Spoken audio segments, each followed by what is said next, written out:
Eutime, a nobre diretora do educandário onde Mauro lecionava. A senhora permanecia acabrunhada, com a mente em turvelinho. Aquela hora, embora houvesse tomado um medicamento calmante, sem haver dito nada ao marido, evitando precipitação de conduta, não conseguia o sono reparador. Despertava assustada com frequência, recorrendo à ajuda da oração, conforme os padrões dos seus conceitos religiosos. Enriquecida por uma família bem constituída, mãe devotada de duas crianças com idades entre 8 e 10 anos, uma linda garota e um simpático varão, o esposo era homem sério, voltado para as questões espirituais da religião que ambos professavam. Podemos afirmar que se tratava de um lar construído em bases cristãs, sem as excentricidades dos comportamentos mundanos da atualidade, onde o vazio existencial e a vulgaridade têm primazia nos relacionamentos que deveriam ser afetivos. Adentramos pelo lar e encontramos alguns espíritos amigos que ali também se domiciliavam, fáceis vinculações afetuosas com a família. Tudo transpirava paz e bem-estar, numa psicosfera de harmonia, o que é, de certo modo, bastante raro, nas famílias contemporâneas e nos seus ninhos domésticos. O nosso instrutor adentrou-se na alcova e, enquanto aguardava, do lado de fora, em bom diálogo com os novos amigos, após breves minutos, trouxe, em desdobramento parcial, a digna senhora, que dormia também em espírito, experienciando um repouso saudável, que faria muito bem ao seu organismo vitimado pelo choque pós-traumático. Conduzida à entidade espírita onde deveriam ter continuidade os labores de renovação das almas, foi colocada gentilmente sobre um leito improvisado e continuou adormecida. No recanto em que nos encontrávamos, também estavam Mauro e sua genitora, a nobre senhora Martina, Eutime e Jean Michel que, de quando em quando, vivenciando uma forma de pesadelo em espírito, agitava-se. O mentor convidou-nos ao recolhimento pela prece, igualmente assistido pela diretora espiritual do núcleo que nos acolhia. Havia uma psicosfera de paz e de agradecimento a Deus, em tão alto padrão que se podia sentir o vibrar dos sentimentos em festa. Após sentida oração, o benfeitor Anacleto acercou-se da nobre mestra e convidou ao despertamento, enquanto nós outro fazíamos o mesmo com Mauro de Lernando com bondade e energia despertava Jean Michel. Como se estivesse no corpo físico, ao amanhecer de um dia feliz, a senhora acordou tranquila, jovial, e surpreendeu-se com o grupo que formávamos. Antes de apresentar alguma interrogação, o mentor explicou-lhe: estamos reunidos em nome de Jesus, a quem todos amamos e devemos carinhoso respeito, a fim de estudarmos o drama da manhã passada, envolvendo o nosso sacerdote Mauro. Não estranhe este acontecimento, que é mais comum do que pode parecer, em razão dos fenômenos da vida terem sua causa em programações aqui, na esfera da realidade. Todos estamos envolvidos pelo acontecimento infeliz, cujas consequências puderam ser diminuídas graças à intervenção da misericórdia divina. Nesse momento, mais lúcida, Eutime identificou Mauro e teve uma reação previsível de receio. O instrutor vigilante a serenou-a, informando que tudo estava sob controle e ela não teria por que temer ou afligir-se. Por sua vez, o jovem sacerdote não se pôde furtar ao constrangimento imposto pela consciência de culpa diante daqueles cuja confiança defraudara. Antes que Jean Michel pudesse intervir ou ser convidado a reflexões, o irmão Anacleto elucidou, dirigindo-se diretamente à diretora do educandário: o grave assédio de Mauro à criança constitui um crime hediondo, considerando-se os fatores e circunstâncias, os valores e compromissos que se encontram em jogo. Sem diminuir-lhe a responsabilidade pelo gravame, é justo considerarmos que o mesmo se encontra fora do equilíbrio emocional e racional, vitimado por conflitos hórridos e sob a injunção de forças desconhecidas do mundo espiritual inferior, que o aturdem e comandam-no mentalmente. Assodado na libido pelo vício mental e pela ação nefasta de um perseguidor espiritual, planejava abusar da inocência da criança. Felizmente, porém, não teve tempo de consumar o infeliz programa, encontrando-se agora terrivelmente ferido no sentimento e aturdido na razão, ao considerar a gravidade daquele infame instante que o alucina. Fez uma pausa oportuna no esclarecimento, a fim de que a senhora melhor compreendesse o que se passava, logo prosseguindo: aqui nos reunimos com o objetivo de evitar maiores danos à criança ingênua, qualquer situação de prejuízo moral para a escola, assim como para encontrarmos a melhor solução para atender também ao infrator. Todo erro pode ser reparado, especialmente antes que se transforme em tragédia. O nosso amigo já dilacerou os sentimentos de algumas crianças, que soube atrair ao regaço com sagacidade e astúcia, objetivando seus fins ignóbeis. Chega o momento de ser-lhe dado uma oportunidade de reparação, através da qual se liberte igualmente do tormento que o vem assediando há muitos anos desde antes do berço, tendo-se em vista o local de onde procedeu no rumo da reencarnação. As heranças que trouxe embutidas nos sentimentos são odientas, e os laços que o vinculam aos sítios que habitava são vigorosos. Nada, porém, que não se possa modificar ante o esforço pessoal bem direcionado e entregue interior ao Pai Criador. Certamente, o problema a que nos estamos referindo deve tomar um rumo de segurança, para que surte futuras consequências mais lamentáveis e perversas. Todos acompanhávamos o seu raciocínio com empatia e agrado. A senhora Eutímia, a pouco e pouco, fixou-se nos comentários do mentor e pareceu aliviar-se lentamente da tensão que a mantinha em aflição. Dando prosseguimento, o sábio amigo expôs: a melhor solução para este momento não deverá ter um caráter punitivo ao infrator, que está doente, mas um objetivo reeducador, a fim de que, consciente da severa situação, modifique por completo a existência, dando novo rumo aos passos que devem seguir na direção da felicidade pessoal e da de todos com quem conviva. Assim, sugiro que a gentil professora entre em contato com a autoridade religiosa superior, que pode estudar a solução ideal para a ocorrência, narrando os fatos com serenidade e exigindo a transferência do sacerdote, sem comentários escabrosos, que sempre fecham a porta à solvência de quaisquer problemas. Acredito que o senhor bispo, notificado a respeito da gravidade do comportamento do seu subalterno, saberá como encaminhar a questão à instância superior, se for o caso, ou equacionará conforme sejam as instruções que tenha do alto clero. Facultando tempo para que pudesse ser entendido pela mestra e por todos os circunstantes, aludiu com habilidade e prudência: não estamos escamoteando o erro nem agindo de forma conivente com o descalabro moral do paciente. A enfermidade necessita de tratamento e não de escarcéu, sempre do bom gosto dos insensatos. O afastamento do infrator do convívio infantil, impedindo novos contatos com vítimas em potencial, é uma terapia eficiente e de grande efeito moral. Assim, confiamos na prudência e nos bons ofícios da nossa esclarecida mestra. Quando silenciou, a senhora tinha lágrimas nos olhos, não ocultando a surpresa e o sofrimento que tudo aquilo lhe causava. No entanto, forrada pelos sentimentos da sua fé religiosa, podia compreender que ao pecador se deve conceder a bênção da reparação, antes mesmo da punição impiedosa que não edifica, às vezes piorando e ultrajando mais o infeliz. Levantou-se, impulsionada por um sentimento de lídima fraternidade, acercou-se de Mauro e, tomando-lhe as mãos, falou-lhe que buscaria providências cautelosas conforme as diretrizes que lhe foram oferecidas. O jovem não se pôde conter e abraçou-a com sincera fraternidade e gratidão.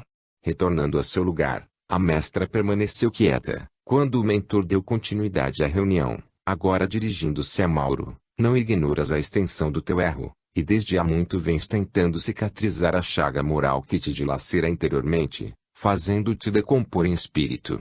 Reconheces que se trata de um crime grave, no qual ocultavas as tuas aflições, justificadas pelo que a ti mesmo acontecera na infância.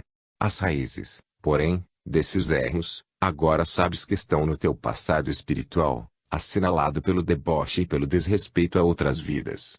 Ninguém atinge esse patamar de miséria sem que não haja transitado pelos pântanos das paixões sórdidas e asfixiantes. Agora, no entanto, importem-nos os novos rumos que deverás imprimir à tua existência. Necessitas de tratamento especializado e de um expressivo afastamento das tuas obrigações sacerdotais, demorado estudo de ti mesmo e reeducação dos hábitos, começando pelos mentais.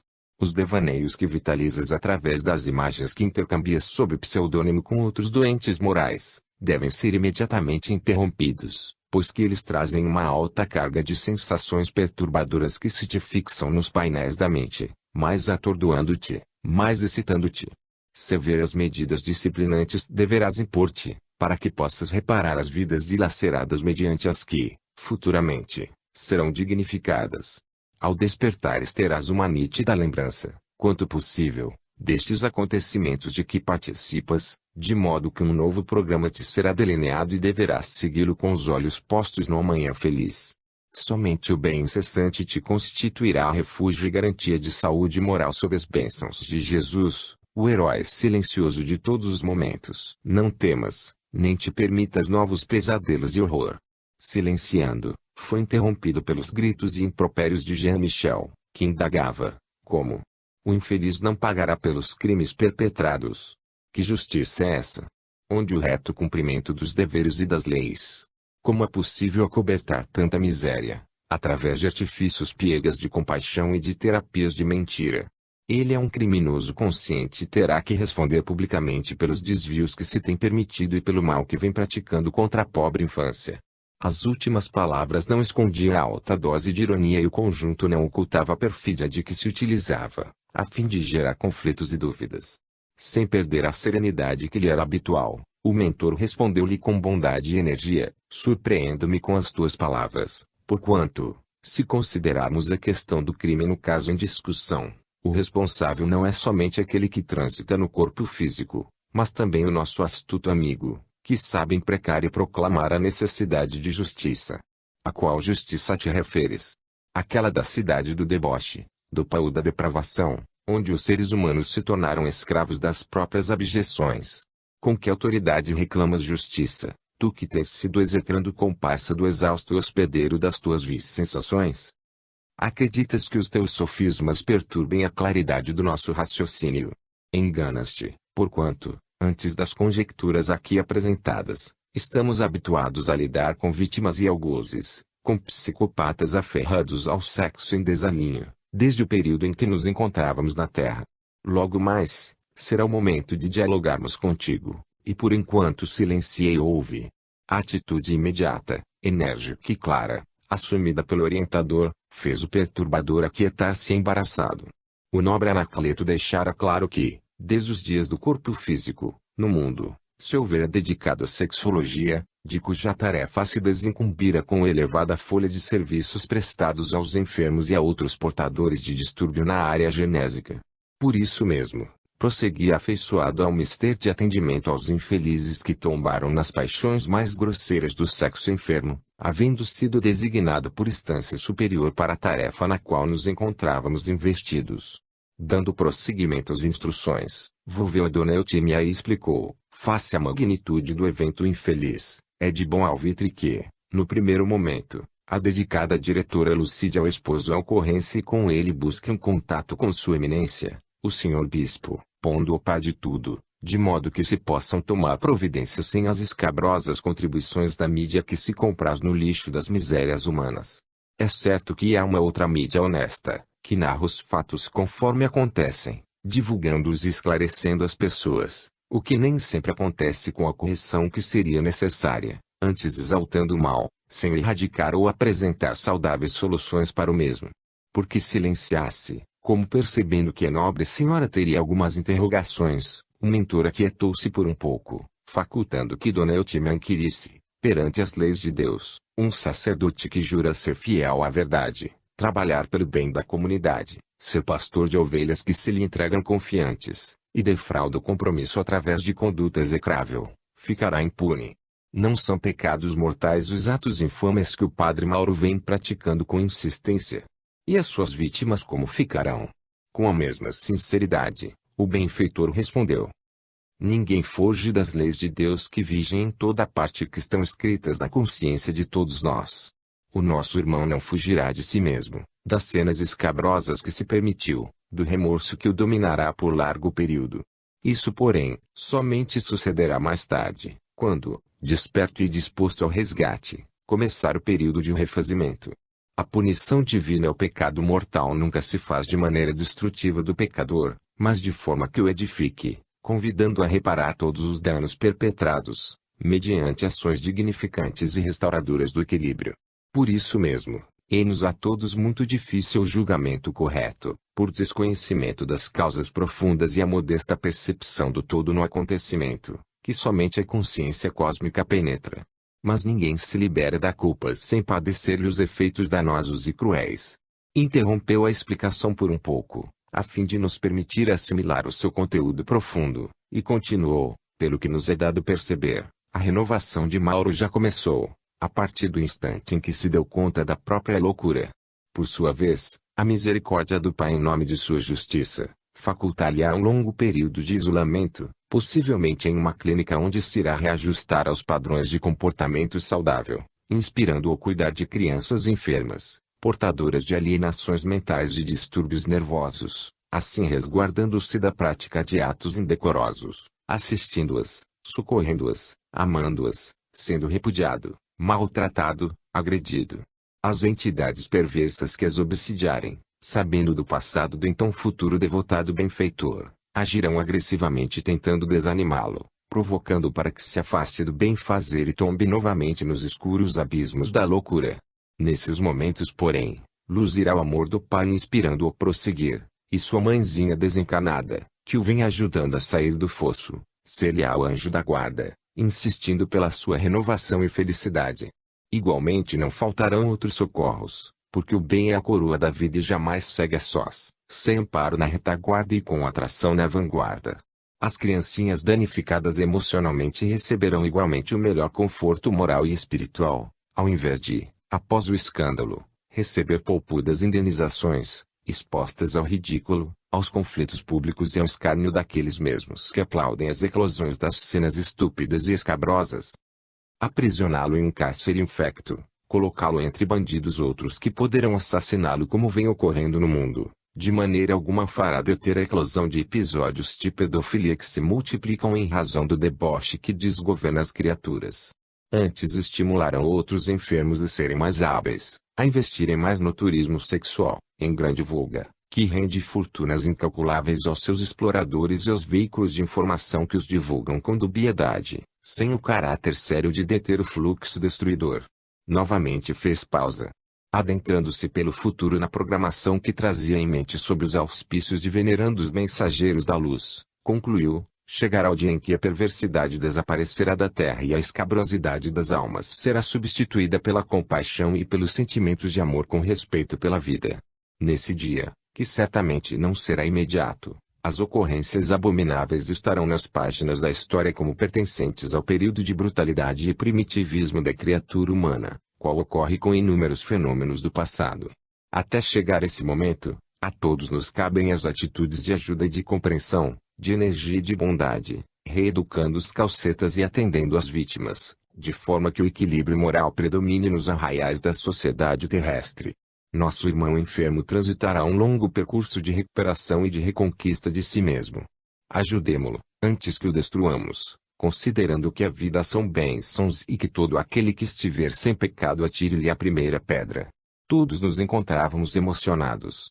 A lógica, a temperança, a sabedoria do benfeitor levavam-nos a reflexões interiores muito profundas, quando analisamos o que fizéramos e como nos encontrávamos ante o infinito de possibilidades edificantes que nos aguardavam. Deu-te-me anuiu completamente, apresentando-se sereno e quase feliz. Nesse momento, o benfeitor dirigiu-se a Jean-Michel que se apresentava aturdido ante o que acabara de ouvir.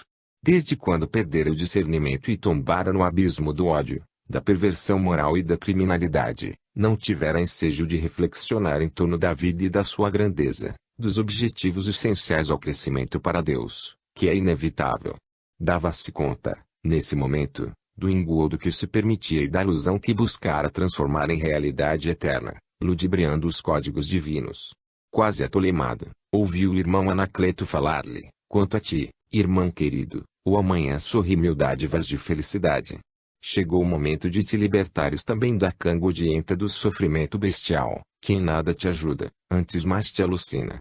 Da situação de vítima da hediondez, te tornaste comparse e fomentador de novas misérias contra a humanidade. Hipnotizado pelo prazer selvagem, já perdeste o rumo dos teus nefandos objetivos, que eram de perseguição, tombando nas malhas da rede de misérias que teceste, tornando-te vítima de ti mesmo e dos teus planos diabólicos. Agora despertas para a vida nova, para novos compromissos. Ouve, Jesus te chama para a felicidade e não te podes negar o ensejo especial. Renascerás da carne, oportunamente, chagado e aflito, com os estigmas que cravaste nos tecidos sutis do espírito, através do teu corpo intermediário, hoje deformado e em dilacerações. Já imprimiste no teu futuro, Uma infância limitada por anomalias mentais e físicas de vária natureza, na qual te demorarás por mais ou menos uma dezena de anos tormentosos, visitado, vez que outra, pelos teus companheiros do antro de depravação, que te explorarão as energias, mas afligindo-te. Nesse exílio libertador terás como benfeitor e companheiro, pela senda de espinhos, o nosso Mauro, que te recolherá na casa da caridade que erguerá oportunamente em distante recanto do Brasil, em cuja oportunidade vos amareis, ajudando-vos reciprocamente. Confia em Deus, que é teu Pai como é nosso, e liberta-te de ti mesmo, desse comportamento infeliz que te desnaturou. Quanto possível estaremos contigo e outros benfeitores nunca se te apartarão, ajudando-te na desincumbência do dever. O infeliz encolheu-se como se desejasse ocultar as formas degeneradas e prorrompeu em pranto volumoso, desesperador, quase convulsionando. Foi então que Mauro, reassumindo a personalidade de Madame X, a antiga dama lasciva e pervertida nos dias do Império Napoleônico, levantou-se e, telementalizada pelo guia Anacleto, abraçou o sofredor, dizendo-lhe em lágrimas: ajuda-me com o teu perdão, a fim de que eu te possa ajudar com a minha compaixão, e juntos possamos reabilitar-nos de todo o mal que fizemos através do bem que possamos fazer. Somos duas aves feridas que tememos voar, receando o tombo no abismo. Deus nos dará forças, ajudar-nos a recuperar nossas plumas, para que planemos acima do Pantanal que nos retém afogando-nos. Perdoa-me, por Deus. Eu estava louco e venho continuando em alucinação. Não pude prosseguir, porque o verbo ficou estrangulado na garganta turgida. O abraço, porém, que a sua vítima não pôde evitar, naquele momento selava compromissos de acerbadores para o futuro. Todavia, abria a via redentora de libertação. Tartamudeando, o espírito infeliz redarguiu: que Deus nos perdoe a ambos, desditosos que somos. Cessados esses momentos de forte emoção, o irmão Anacleto concluiu: retornai aos vossos corpos e recordai-vos deste abençoado sonho no país da realidade, dando-vos oportunidades para a conquista da paz. Tomado de profundo sentimento de gratidão, o nobre benfeitor orou, exteriorizando ao céu seu reconhecimento profundo de todos nós. De imediato, os participantes do encontro espiritual foram reconduzidos aos seus lares, à exceção de Jean-Michel, que seria deslocado para outro lugar, onde seria preparado para a futura reencarnação, mediante a qual daria início a uma nova etapa da sua vida. À noite, que estivera recamada de estrelas cravadas no seu dossel de sombras, cedia lugar levemente ao rosto da manhã que lhe colocava as primeiras claridades do dia, como a anunciar novos programas de bênçãos para muitas vidas. 8. Atendimento fraterno. Ao despertar, Deutimia se apresentava eufórica e otimista. Sentia que a sombra do receio havia sido diluída. Ainda no leito, começou a recordar-se do sonho que se apresentava como uma realidade de tal monta, que não pôde sopitar as emoções e, quando o marido acordou, solicitou-lhe um pouco de atenção, pois que necessitava falar-lhe. Ali estávamos, o instrutor Anacleto, Dilermando e nós. O benfeitor havia pensado em assisti-la naquele momento, a fim de que a sua memória não sofresse qualquer tipo de bloqueio que lhe impedisse a claridade do pensamento. Assim, após os primeiros atendimentos higiênicos, sentaram-se ambos, e, tranquilamente, inspirada pelo nosso orientador, narrou com naturalidade os acontecimentos da véspera, que haviam excruciado, e o sonho de que fora objeto. Temia, disse ao esposo colhido de surpresa, que explodisse um escândalo sem precedentes em nossa escola. A partir do momento em que surpreendera o sacerdote em atitude indecorosa, havia perdido minha paz. Não quis perturbar-te antes de acerenar-me suficientemente, o que agora consegui. Havendo orado muito, fui conduzida ao mundo dos sonhos, onde me deparei com Mauro, outras pessoas, um anjo misericordioso e um demônio de aspecto repelente e perverso. Silenciando, por um pouco, emocionada, permitiu-me reflexionar que, na sua interpretação do fato espiritual, as palavras eram colocadas conforme a crença religiosa em que se apoiava, de alguma forma sendo fiel ao que vira. Continuando, explicou-lhe o desejo de manter uma entrevista com o senhor bispo da comunidade, acompanhada pelo esposo, assim resolvendo por definitivo a questão, e desincumbindo-se do dever, como lhe impunha a consciência pessoal, social e religiosa. O marido, que era homem probo e austero, passado o choque inicial em torno do acontecimento, anuiu de boa mente em acompanhá-la no próximo domingo à residência episcopal, antes havendo assinalado uma entrevista com o respectivo senhor. Enquanto se preparavam para enfrentar o dia de trabalho, o irmão Anacleto nos convidou para fazermos uma visita a Mauro. Trasladando-nos para a casa paroquial, encontramos o jovem desperto, absorto em profundo cismar.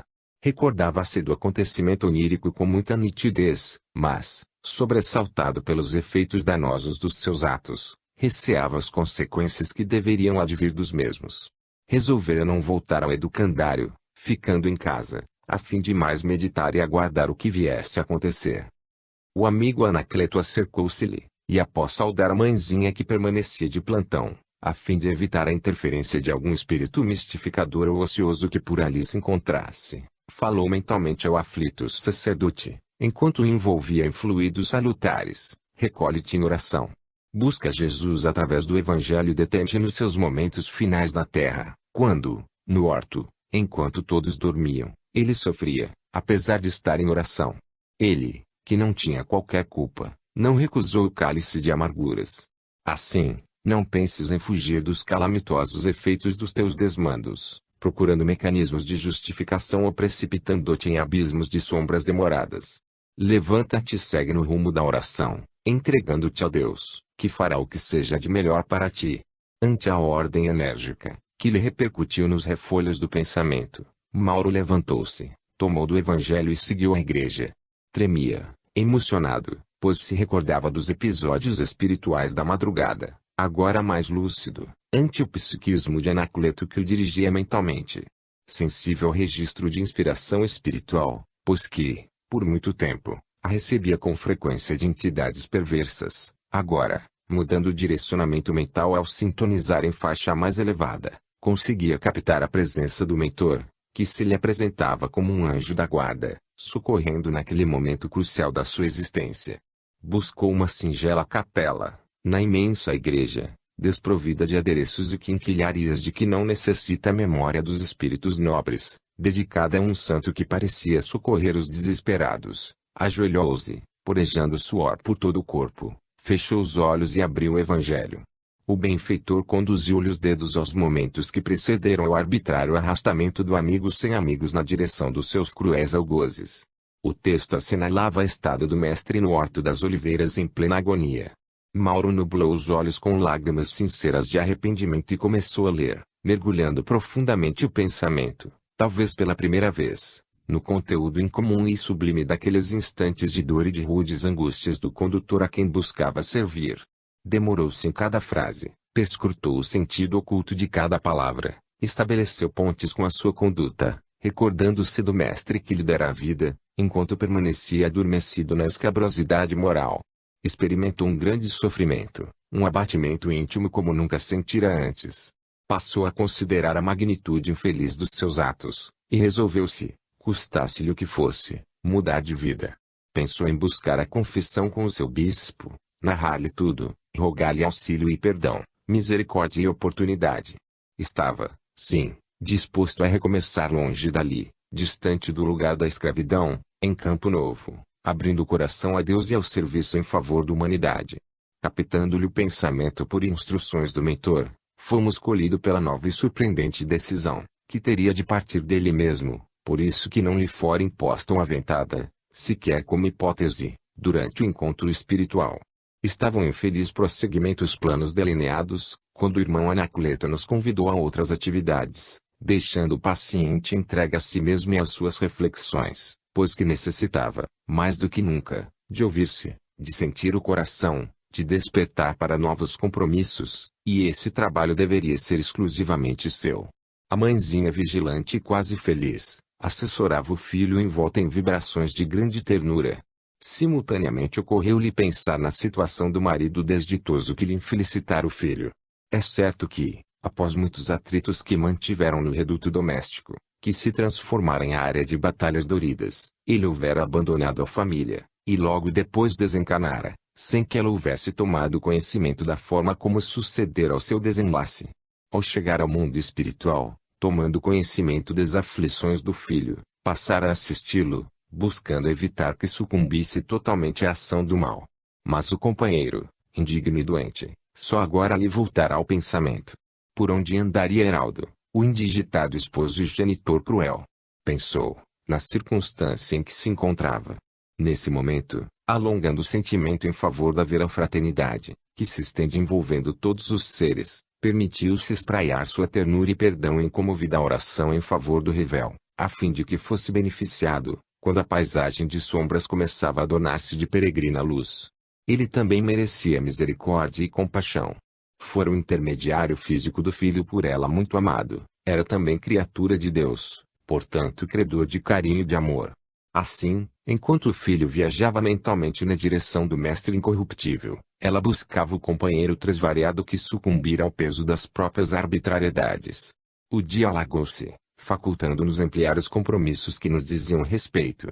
A instituição, onde nos albergávamos, mantinha um vasto programa de assistência espiritual às criaturas, além da ação da caridade ali exercida sob vários aspectos, realizando, concomitantemente, um bem programado serviço de atendimento fraterno a quaisquer pessoas que se apresentassem com necessidades, buscando ajuda. O irmão Anacleto convidou-nos a acompanhar a faina dos obreiros devotados à caridade de iluminação de consciências e de direcionamentos para o equilíbrio, para a saúde, para a recuperação da paz. A atividade reunia duas equipes, uma constituída por entidades generosas e trabalhadoras e a outra pelos companheiros que militavam na casa espírita. Haviam recebido treinamento espírita e psicológico e, periodicamente, eram reavaliados, reciclados, de modo que pudessem cooperar com bondade e discernimento doutrinário em favor dos muitos sofredores que buscavam orientação. Em ambos os planos de atividade havia um responsável que se encarregava de orientar cada candidato, de forma que tudo transcorresse em harmonia e os resultados fossem os melhores anelados. As pessoas, que desejavam orientação, eram reunidas em uma sala ampla, no qual recebiam esclarecimento espiritual, mediante a leitura e comentários de uma página espírita e recebiam passes coletivos. Posteriormente, aqueles que desejavam informações mais profundas, eram levados a diversas salas, nas quais recebiam atendimento pessoal, discreto e carinhoso. O gentil instrutor sugeriu-nos acompanhar uma dama que chegara aturdida e apresentando um quadro obsessivo bem caracterizado. Havia participado da primeira parte do atendimento, e agora deveria receber a orientação que buscava. Uma senhora de aspecto gentil, aureolada por nívea claridade que dela se desprendia, recebeu-a gentilmente, deixando-a à vontade para o cometimento. Percebi que, inspirando-a, encontrava-se uma entidade afável, que estava encarregada do mistério do nosso lado da vida. Sem ocultar o desespero que lhe inquietava, a dama foi direta ao drama existencial, elucidando: nada conheço sobre o espiritismo. Faz muito tempo que me afastei de Deus, já que a religião que esposava não fora capaz de iluminar-me interiormente, ensejando-me a paz que tanto busco. Desculpe-me, pois, se não souber como conduzir-me nesta entrevista, que realizo por primeira vez. A atendente fraterna sorriu, explicando-lhe: esteja à vontade, sem qualquer preocupação. Afinal, aqui estou como sua amiga, propondo-me ouvi-la com interesse e apresentar-lhe as respostas que o Espiritismo possui para os vários dramas humanos, naturalmente incluindo aquele que a aflige. Ainda ofegante, resultado da constrição de que era vítima habitual do seu perseguidor desencanado, que se lhe afastara quando da dissertação ouvida e dos passes coletivos que haviam sido aplicados, esclareceu: minha vida tem sido um verdadeiro inferno. Seja sob o aspecto sentimental, econômico, social, com a saúde alquebrada, insônia e mil tormentos que me encarceram na revolta, tornando-me insuportável em casa, no trabalho, e principalmente comigo mesma. Esses problemas alteraram completamente o meu comportamento. Fez uma pausa, tentando coordenar as ideias, e logo prosseguiu: alguém, que se diz médium, informou-me que estou obsidiada, e sugeriu-me que aqui viesse, a fim de conversar com o Sr. Ricardo, que é um grande vidente e me poderá auxiliar. Alongou-se em mais algumas explicações desnecessárias, sem qualquer fundamento, e perguntou o que deveria fazer. A senhora que atendia, sorriu com bondade, e passou a explicar-lhe: o nosso irmão Ricardo, ante a impossibilidade de atender a todos que lhe desejam falar, recebe somente aqueles casos mais graves, após uma triagem que fazemos os atendentes fraternais. Acredito que o meu é um caso muito grave, não? Interrogou, ansiosa. Sim, redarguiu a entrevistadora, Todos os problemas são sempre muito graves. Entretanto, uns existem com mais angústias e aflições, que requerem um atendimento especializado. Felizmente, estamos em condições de atendê-la, acalmando e diminuindo-lhe o impacto da informação que recebeu. É verdade que os espíritos maus estão comigo, conforme me disse a tal da médium? Indagou com sofreguidão. Todos nós, esclareceu a gentil ouvinte, vivemos cercados pelos espíritos. Eles são os habitantes do mundo fora da matéria, como você compreenderá, porque são as almas das criaturas que viveram na Terra, agora desvestidas da indumentária material. De acordo com os nossos pensamentos atraímos aqueles que nos são semelhantes, ou sofremos os efeitos dos atos que praticamos na atual existência ou em outras que já tivemos. O espírito viaja através de várias experiências corporais, colhendo na atual as realizações boas ou inditosas que defluem da anterior, assim desenvolvendo os valores que lhe dormem internamente e avançando no rumo da felicidade. Novamente sorriu, fazendo uma pequena pausa, a fim de facultar o entendimento da consulente, logo dando curso à explicação. A reencarnação é o processo de evolução mais compatível com a justiça de Deus, que a todos nos criou simples e ignorantes, facultando o crescimento conforme o livre-arbítrio de cada um na direção da plenitude que a todos nos aguarda.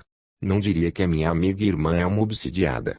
De certo modo, todos o somos, porque momentos há em nossas vidas em que o desequilíbrio nos toma conta, e atraímos espíritos ociosos, perversos, vingativos, dos quais não sabemos como libertar-nos. Há, porém, um método irrefragável para conseguirmos o êxito em qualquer situação, que é o da oração e vigilância, recomendado por Jesus para todos. Acredito, sim, que você vem agindo sob inspiração perturbadora, como é natural, face aos muitos problemas que relata, mas isso não a deve afligir, porque se encontra onde poderá receber reforço de cônjuge e recursos para a libertação. Novamente silenciou, dando tempo mental para que a outra assimilasse as informações fornecidas. Mantendo-se sereno e envolvendo a dama em vibração de simpatia e de paz, deu curso aos esclarecimentos. Sugiro-lhe que leia o Evangelho segundo o Espiritismo, de Allan Kardec, a fim de encontrar conforto moral e paciência para os enfrentamentos do cotidiano. A sua leitura lhe fará um grande bem, em razão dos esclarecimentos que lhe proporcionará e das diretrizes necessárias à sua paz interior e, portanto, a uma vida feliz. Igualmente proponho-lhe a terapia bioenérgica, isto é, os passes, como aconteceu há pouco, antes da nossa conversação, com que se fortalecerá para as lutas e os desafios. Por fim, sendo-lhe possível, venha conhecer as nossas reuniões de palestras e estudos do Espiritismo, nas quais adquirirá conhecimento para libertar-se não apenas dessa entidade que a aturde, como também para auxiliar outras pessoas que se encontram na mesma situação aflitiva. Inspirada pelo espírito lúcido que a assessorava, permaneceu jovial, respondendo a algumas outras indagações da senhora, que dali saiu renovada. Antes de ser atendida, o responsável pelo trabalho anotou-lhe o nome e o endereço, com o objetivo de colocá-la entre aqueles que se faziam beneficiados pelas vibrações habituais das reuniões especializadas. Face a essa providência, o mentor espiritual da atividade também anotou os dados da consulente, e entregou-os a um membro da equipe de visitadores desencarnados, a fim de que oferecesse a assistência conveniente à dama, conforme a sua receptividade ao que lhe fora informado. Fiquei sensibilizado com essa medida de auxílio, que passa despercebida a muitos trabalhadores da seara espírita. Observei que não fora necessário um interrogatório, que resulta dos atavismos religiosos do passado, nas incoerentes confissões auriculares, agora sob disfarce de estatística para futuros resultados. Não havia ficha de identificação, na qual se anotassem os dramas das pessoas aflitas, desnudando-as aos olhos estranhos e deixando-lhes as confidências por escrito, para futuros estudos ou mesmo comentários, nem sempre felizes. Tudo era natural, conforme as disposições do pensamento espírita, que respeita a vida interior das criaturas.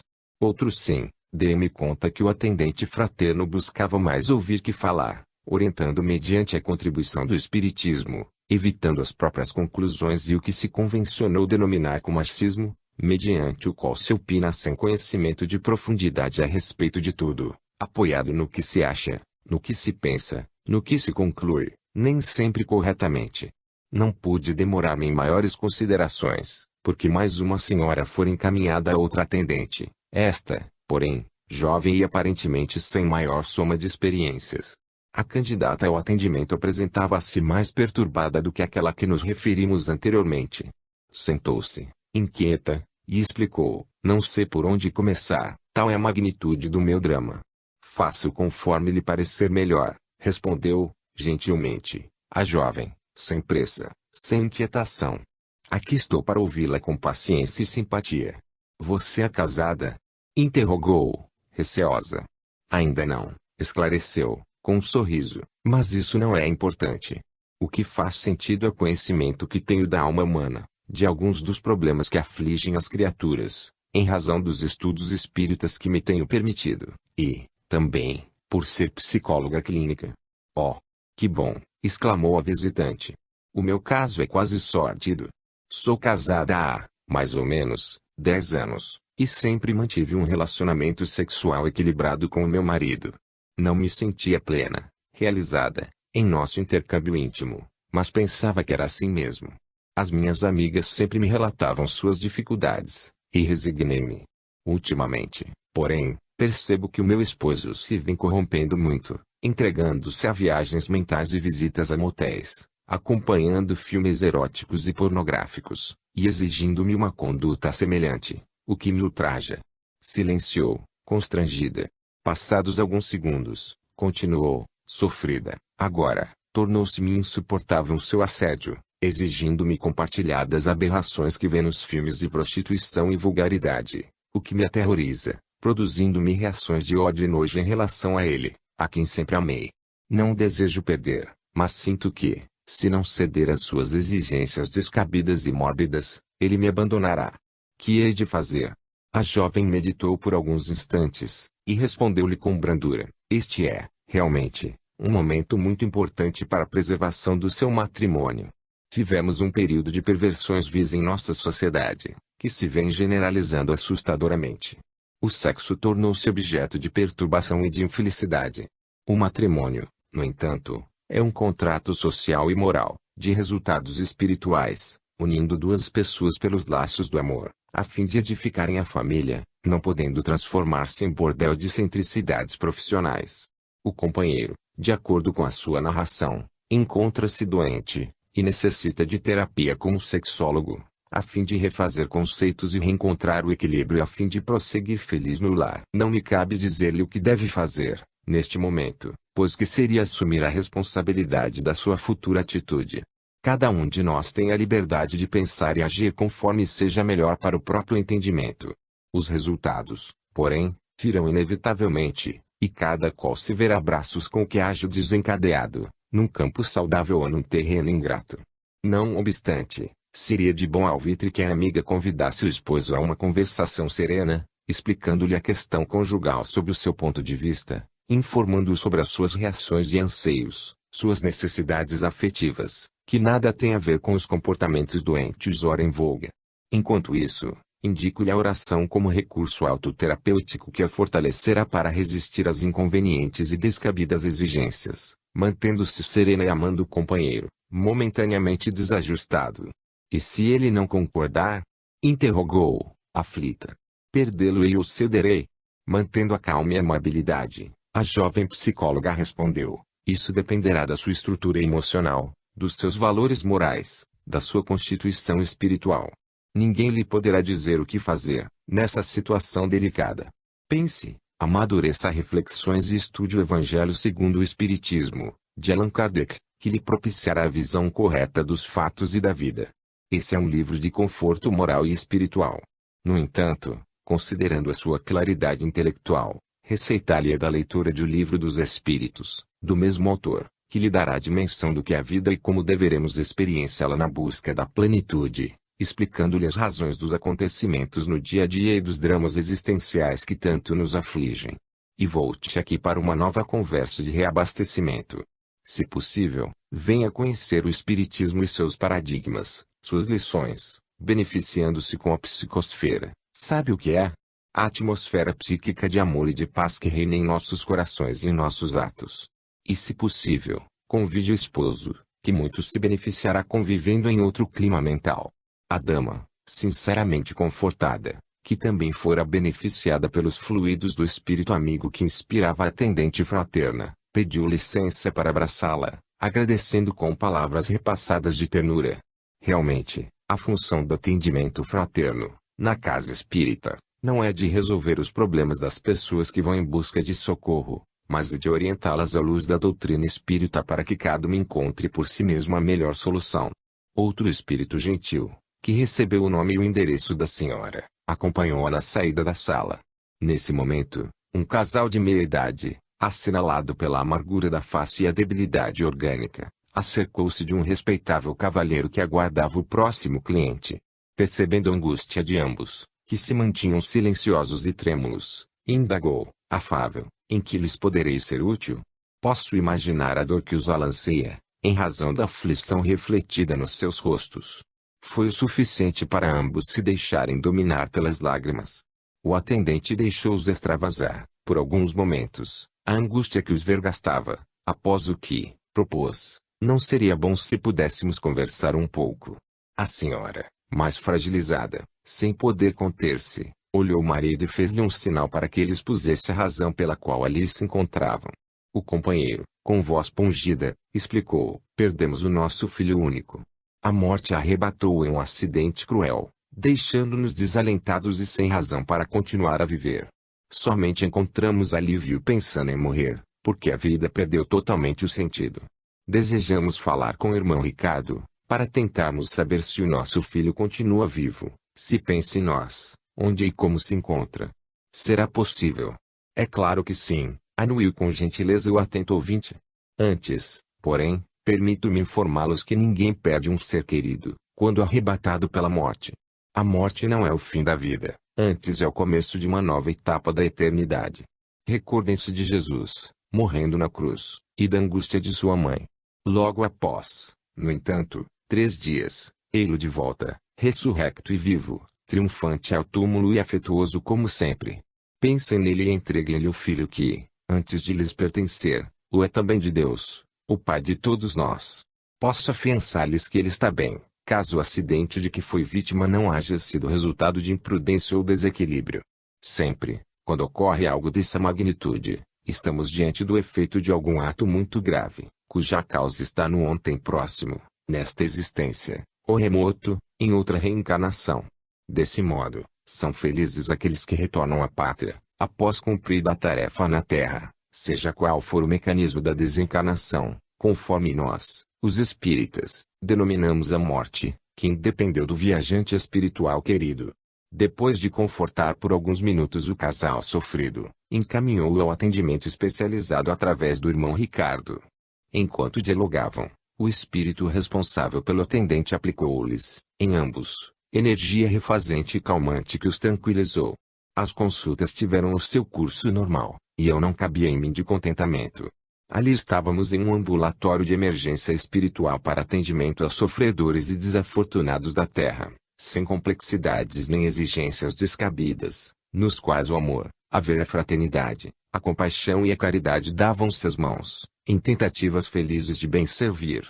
O irmão Anacleto acercou-se-me, sorridente, e acentuou: quando o amor dirige os sentimentos e o pensamento, as ações, inegavelmente, são corretas e dignificadoras. O espiritismo é a chave que decifra os enigmas existenciais. Vivê-lo com simplicidade, desvesti-lo das complexidades com que algumas pessoas desejam envolvê-lo, por preferirem sempre as complicações ao equilíbrio, é dever de todos nós, encarnados e desencarnados, que lhes somos afeiçoados. Aguardaremos a noite, a fim de acompanharmos o atendimento do nosso Ricardo, que deverá receber as pessoas que lhe foram encaminhadas. 9. Lutas e provações acerbas. A tarde declinava em estertores de calor. O sol formoso deixava o seu leque de luz amarelo-avermelhada coroar as nuvens brancas em movimento, desenhando painéis de luz incomparáveis. O mentor convidou-nos a seguir ao Palácio Episcopal, para onde seguir a Mauro, havia poucos minutos. Adentramo-nos na casa palaciana, cujas paredes, revestidas de seda brilhante, estavam adornadas com telas de grande beleza, exibindo o luxo e o poder terreno, o piso recoberto por tapetes espessos e mobiliado a caráter e capricho. Era minha primeira visita a um solar daquela natureza. Não tivemos dificuldades para encontrar o amigo que aguardava ser recebido pelo senhor bispo, a quem rogar urgente entrevista. Transcorrido o tempo próprio, sua eminência apareceu, sorridente e agradavelmente surpreendido com a presença do sacerdote que lhe recebia a simpatia e a amabilidade, porque o reconhecia com possibilidades amplas para o serviço religioso, adicionando a sua aparência física, a sua inteligência brilhante e o seu magnetismo. O jovem, não podendo ocultar o conflito, solicitou ao dignitário que o recebesse em particular, pois necessitava do conforto de urgente confissão. Tomado de surpresa, o pastor religioso interrogou se o assunto era tão grave, no que foi informado positivamente. Convidando-o à intimidade da capela interna, que era mantida no edifício para celebrações particulares e reflexões pessoais, preparou-se, seguindo a convenção do ritual, persignou-se, e aguardou. O jovem aproximou-se, ajoelhou-se-lhe aos pés, e cobrindo o rosto com as mãos, em tentativa infantil de ocultar a vergonha que o vergastava, desabafou: pequei. E pequei gravemente. Para o meu erro não sei se há perdão. O meu é o crime mais vergonhoso que pode acontecer, e quase não tenho forças para confessá-lo.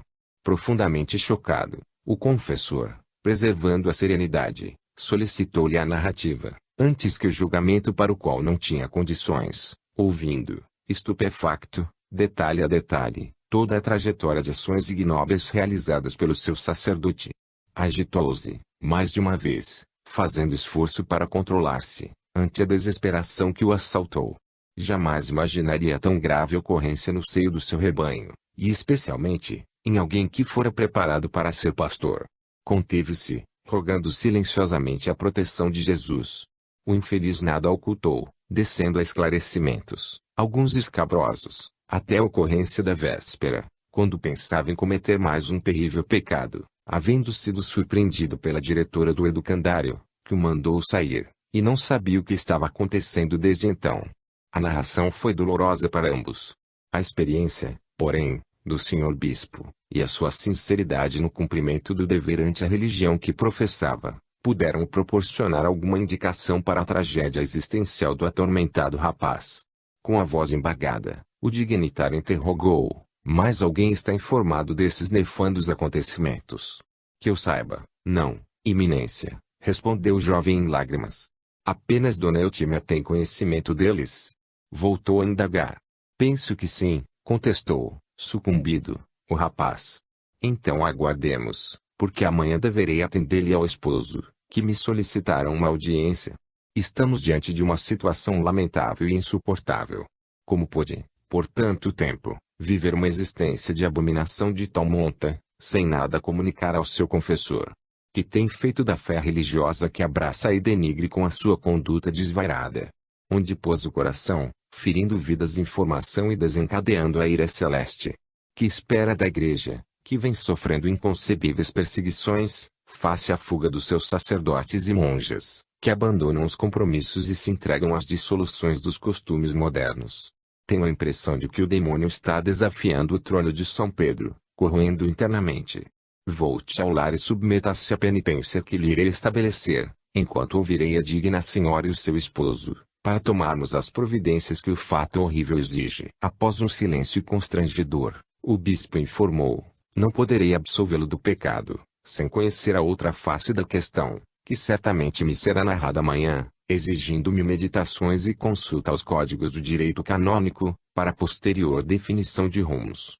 Por agora, recolha-se à casa paroquial, não celebrando qualquer ato litúrgico, cuja suspensão será justificada como decorrência de alguma enfermidade, até segunda ordem, quando chamarei para apresentar-lhe o resultado das providências tomadas. Que Deus o perdoe e o ampare, porque eu não tenho condições de fazê-lo.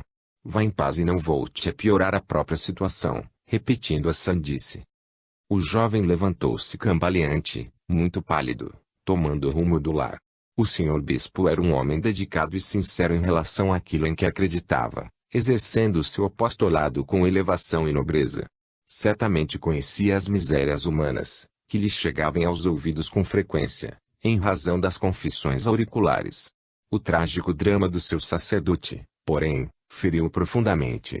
Homem de idade, com quase toda a existência dedicada ao pastoreio, acreditava nos dogmas da sua fé religiosa e nas diretrizes da sua igreja. Assim, após a saída do jovem atônito, também ele, encurralado pelos conflitos, aproximou-se do altar-mor e ajoelhou-se, mergulhando nas águas bonançosas da oração ungida de contrição. Ali ficou-se por mais de uma hora, quando se levantou, a fim de atender aos demais compromissos que lhe diziam respeito. A confissão do desesperado, porém, continuava ressoando na acústica da sua alma sensível. Aproximava-se a hora que deveríamos dedicar a outras atividades e, desse modo, retornamos à instituição espírita, a fim de acompanharmos o atendimento fraternal sob a responsabilidade do médium Ricardo. Era dia de atividade doutrinária. A ampla sala encontrava-se repleta. No momento próprio, o médium dissertou com facilidade e beleza sobre o tema conquista da consciência ante o conhecimento espírita. As pessoas acompanhavam o raciocínio do expositor, extasiadas umas, comovidas outras, e cochilando algumas vinculadas a entidades que as anestesiavam para que, embora presentes, não participassem do aprendizado, não fluíssem as energias salutares que mantinham a psicosfera ambiente. Transcorrido uma hora, mais ou menos, após o encerramento da reunião doutrinária, as pessoas passaram a conversar fraternalmente, preservando o ambiente de simpatia e de bem-estar, enquanto os candidatos ao atendimento com o médium acomodavam-se em lugares adrede e reservados, facultando um pouco de refazimento ao amigo expositor. Ato contínuo, começou a atividade espiritual relevante. Alguém se encarregava de convidar a adentrar-se em pequena sala cada um daqueles que haviam sido selecionados. Jovial e de bom humor, o médium recebia-os, amparado pela sua mentora, e conversava com tranquilidade, transferindo energias saudáveis aos aflitos, que se acalmavam, esperança aos alucinados e sépticos, paz aos desesperados que saíam com outras disposições, bendizendo a Deus a oportunidade da breve convivência. Como desejávamos acompanhar-lhe o atendimento ao casal cujo filho desencarnara de maneira intempestiva e trágica, ao chegar o momento procuramos perscrutar o que iria ocorrer. Os pais aflitos adentraram-se na pequena sala, apoiando-se um no outro. Convidados a sentar-se em frente do médium, permaneceram em singular silêncio, no qual extravasavam sem palavras toda a angústia da saudade, toda a dor da separação.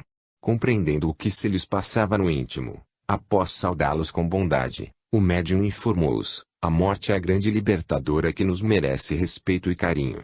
Não poucas vezes revoltamo-nos com a sua ocorrência, quando nos tome o ser querido, aquele que é a luz dos nossos olhos, o hálito da nossa existência, levando metade da nossa vida com aquela que arrebata. Tudo isso tem lugar, porque não conhecemos a imortalidade. Quando a luz do mundo maior clarear nossas mentes e pudermos compreender que morrer é libertar-nos, facultando que volvamos a estar juntos mais tarde, será bem-vinda, não constituindo tragédia nem motivo de aflição. O casal ouviu surpreso, pois nada houveram dito. Olhavam-no com simpatia e esperança, quando ele prosseguiu: Marcos, o filho querido, não morreu. Transferiu-se para um mundo melhor, sem dores, sem separação e sem amarguras. Ele aqui está conosco. Posso vê-lo e ouvi-lo. O pranto represado nos corações explodiu, agora em júbilos. A senhora levantou-se, num gesto intempestivo, segurou-lhe as mãos e interrogou-o: meu filho está vivo e está conosco. Como se encontra? Sente saudades de nós? O esposo ergueu-se também, abraçou-a, e procurou acalmá-la. Ricardo, que se comovera ante a dor e alegria da senhora, continuou com tranquilidade: ele se encontra muito bem. Já se recuperou do transe experimentado após o acidente. O que parece um grande mal foi, em realidade, uma bênção. Desejo informá-los que a sua foi uma desencarnação ou morte por merecimento. Ele partiu, porque não mereciam, nem ele, nem os senhores, sofrer, caso permanecesse no corpo. O traumatismo craniano de que foi objeto, se ele permanecesse no corpo, faria que ficasse como um morto, apenas em vida vegetativa, e como o Pai é todo amor, amenizou a dor de todos, reconduzindo ao lar, onde os aguarda em festa, porém após os senhores concluírem os seus deveres que os manterão no mundo, já que ainda não é chegado o momento do seu retorno. Ele agradece todo o carinho que sempre recebeu dos pais queridos, a felicidade que desfrutou durante toda a existência, que não foi larga, porém o suficiente, nos seus 26 anos, para realizar as metas que havia traçado. O casal saía de uma para outra emoção surpresa ante as naturais informações recebidas, que os convidavam a reflexões dantes jamais pensadas, agradecendo a Deus a oportunidade especial, que nunca mais esqueceriam, e que iria mudar completamente o rumo das suas existências. Ricardo referiu-se também ao auxílio que ele recebera ao desencarnar, quando a avózinha materna o recebera, amparando naqueles momentos iniciais mais difíceis. Ali também se encontrava, envolvido